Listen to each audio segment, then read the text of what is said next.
South Africa में immigration का मामला एक बार फिर गर्म हो गया है। एक साउथ अफ्रीकन प्रीमियर ने हाल ही में कहा है कि ये मसला गैर मुल्कियों के खिलाफ नहीं है। असल तशवीश ये है गैर कानूनी तारकीन वतन, पब्लिक सर्विसेज पर दबाव, बेरोजगारी, हाउसिंग की कमी और गैर कानूनी तौर पर काम करने वाले क्रिमिनल सिंडिकेट्स। लेकिन उन्होंने वाज़ेह किया कि जो गैर मुल्की कानूनी तौर पर साउथ अफ्रीका में रह रहे हैं और मुल्क के लिए मुस्बत किरदार अदा कर रहे हैं, उन पर हमला या इल्ज़ाम लगाना गलत है।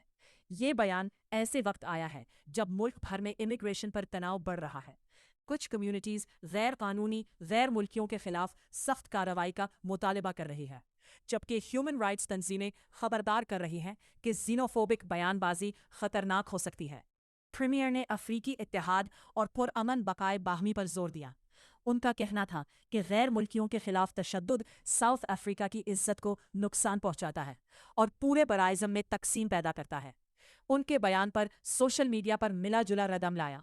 कुछ लोगों ने कहा वो ईमानदारी से कम्युनिटीज़ के मसाइल बोल रहे हैं, जबकि दूसरों ने इल्ज़ाम लगाया कि सियासी लीडर ज़ेनोफोबिया को कम करके पेश कर रहे हैं और कमज़ोर तारकीन वतन की हिफाजत में नाकाम हैं।